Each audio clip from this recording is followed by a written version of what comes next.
Hello everyone, કેમ છો બધા? આઈ હોપ સો બધા મજામાં હશો. હું છું કમલેશ કનોડિયા અને છેલ્લા ઘણા સમય પછી આવ્યો છું. 4-5 દિવસ પછી મારો બ્લોગ બનાવું છું હું, કેમ કે હમણાં બહુ જ બિઝી હતો, બહાર જવાનું હતું, એવું હતું અને પોસિબલ હતું નહીં કે ત્યાં હું આ બ્લોગ બનાવી શકું. તો આજથી મારું રૂટીન તમને જણાવીશ કે હું સવારે ઉઠું છું. અત્યારે 8:30 થયા છે. એકચ્યુઅલી 8 વાગે ઉઠી ગયો છું, ફ્રેશ થઈ ગયો છું સરસ, અને હવે દાદાનો નાસ્તો બનાવીશ. દાદાનો નાસ્તો બનાવ્યા પછી હું હું ચા તો નથી પીતો, હું મારી કોફી બનાવીશ અને પછી હું મારું રૂટીન કેવી રીતે છે આખો દિવસનું એ હું તમને જણાવીશ આજથી. ઓકે,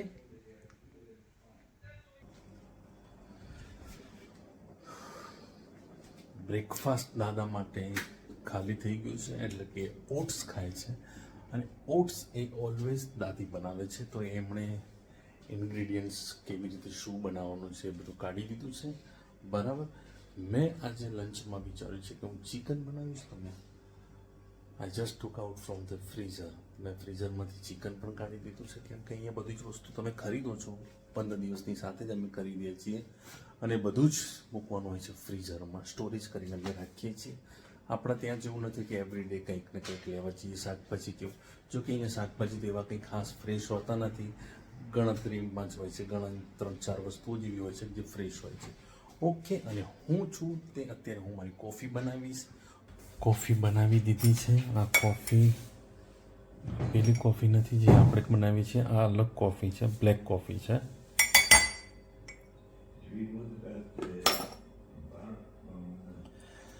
એમાં ખાલી પાણી એડ કરવાનું છે.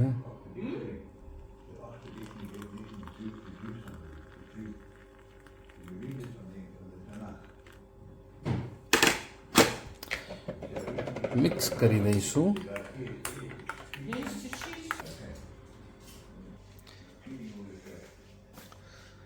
દાદી ને દાદા બેઠા છે, દાદી બ્રેકફાસ્ટ કરે છે.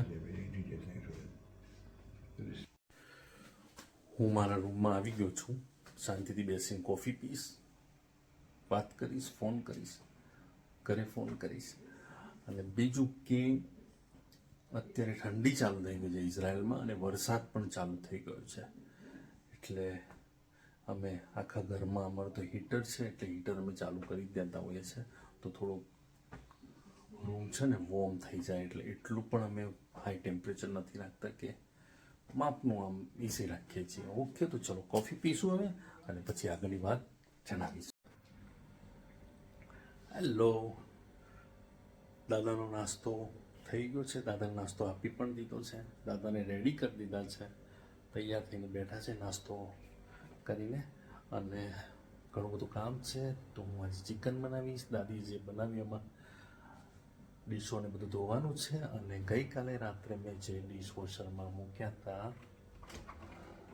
એ હું આજે ફરીથી ગોઠવી દઈશ. બધા ધોવાઈ ગયા છે. અને હું આજે બનાવવાનું છું ચિકન અને રોટલી. રાઈસ પડે છે મારા. ચિકન ને રોટલી આજે બનાવી છે. દાદાને ચિકન ને રોટલી ખવડાવીશ, અને એના માટે મેં બધું રેડી કરી દીધું છે. આદુ લસણ લઈ લીધા છે. મેં આજે એમની ઈચ્છા છે કે બટાકા નાખજે તું અંદર ચિકનમાં. It's okay, no problem. આ છે ચિકન મારું. ચિકનની સ્કિન હું રિમૂવ કરી દઈશ, કેમ કે હું ચિકન સ્કિન સાથે ક્યારેય ખાતો નથી. તો ચાલો ફટાફટ એ કામ પતાવી દઈએ બધું, અને પછી જમવાનું બનાવવાનું સ્ટાર્ટ કરીશું. અત્યારે વાગ્યા છે 11:30. ઓલમોસ્ટ હું ફ્રી થઈ ગયો છું, ખાલી જમવાનું બાકી છે, જમવાનું બનાવવાનું બાકી છે. તો ચાલો આપણે ફટાફટ બીજું બધું કામ પતાવી દઈએ, ને પછી જમવાનું બનાવવાનું ચાલુ કરીએ. કામ મારું બધું પતી ગયું છે.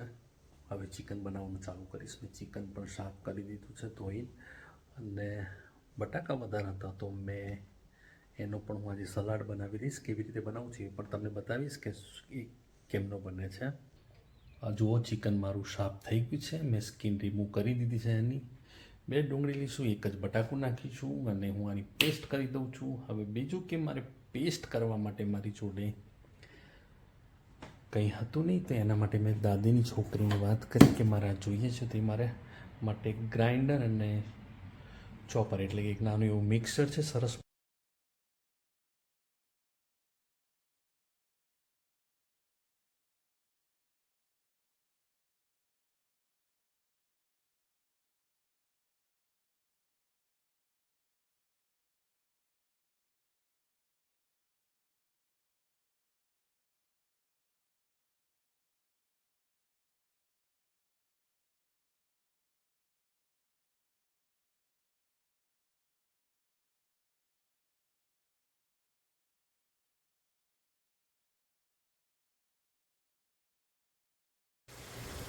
મસાલો ઓલમોસ્ટ રેડી થઈ ગયો છે. સરસ.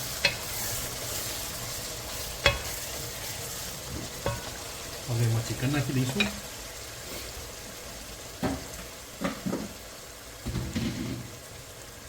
ઓકે.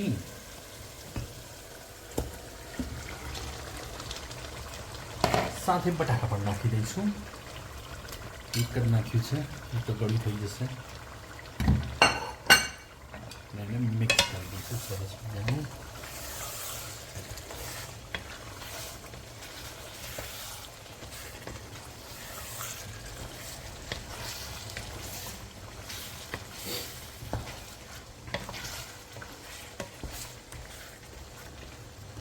ઓકે, થોડો ધીમો ફાસ્ટ ગેસ કરી દઈશું અને થવા દઈશું. ઢાંકણું ક્યાં ગયું છે? આ રહ્યું ઢાંકણું, એને ઢાંકી દઈએ આપણે. ઓકે.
દાદા દાદીને જમવાનું આપી દીધું છે.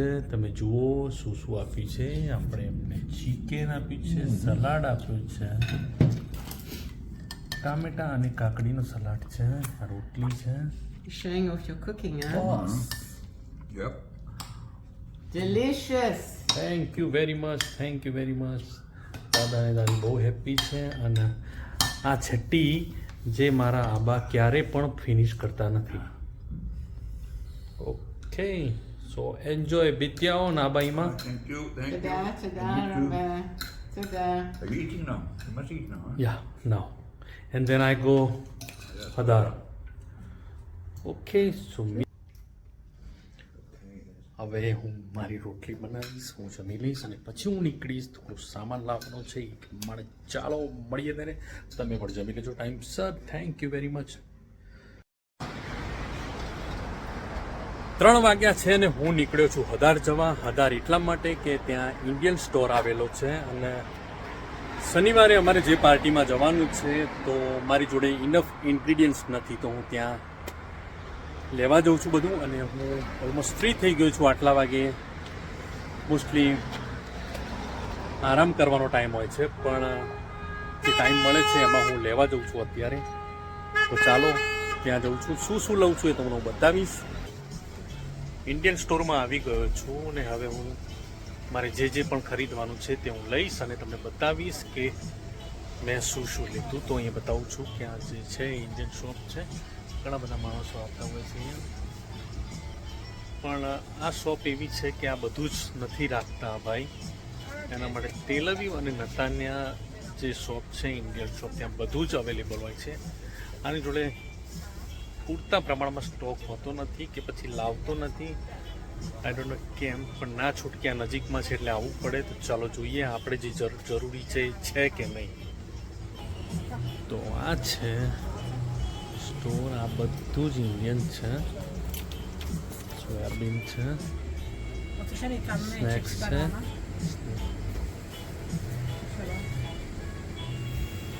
ઘણી બધી વસ્તુઓ ફ્રેશ પણ નથી હોતી આમાં ત્યાં.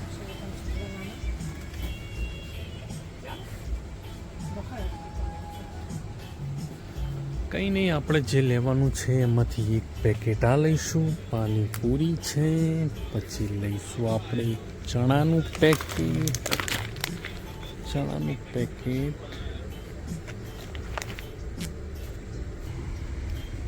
એક આપણે લઈશું આ ચણાનો લોટ,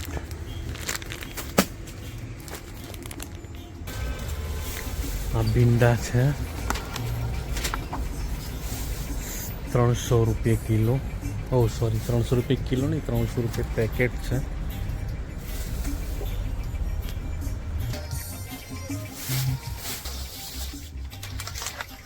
આ ભાઈ છે જેની શોપ વધારમાં છે, ઇન્ડિયન શોપ છે, પણ ભાઈને મેં રિક્વેસ્ટ કરી કે હવે નેક્સ્ટ ટાઈમ આવું તો કંઈક વધારાનું કંઈક લાવો અહીંયા કે જે મળી રહે પૂરતા પ્રમાણમાં. તો પ્લીઝ એન્ડ ભાઈનું કહેવું એવું છે કે આ વોરના લીધે શિપ આવતા નથી, એના માટે બહુ પ્રોબ્લેમ છે. કન્ટેનર અમારા ત્યાં વચ્ચે ક્યાંક ડિલે થયા છે. મારે ઇટ્સ ઓકે, નેક્સ્ટ ટાઈમ આવશો તો મળી રહેશે. આઈ હોપ સો કે મળી રહે.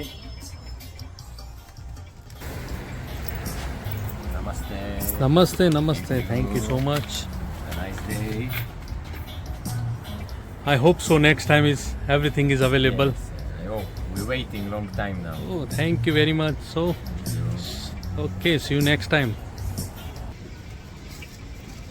સામાન લઈ લીધો છે, ઘણો બધો ઘણો એટલે કે જે જરૂરી હતું એ લઈ લીધો છે. પાઉંભાજીનો મસાલો નથી મળ્યો તો ઇટ્સ ઓકે, આપણે એને ઘરે જાતે બનાવી દઈશું. ઓકે, આ છે હદાર, હું બતાવું. આ છે હદાર.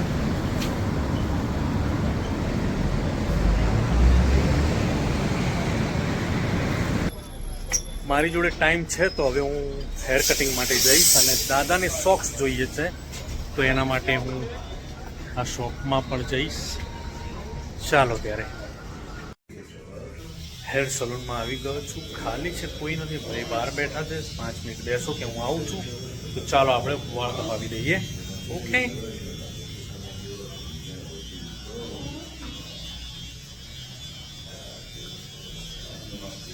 બીજી બધી જગ્યાએ 100 સેકન્ડ લે છે વાળ કપાવવાના.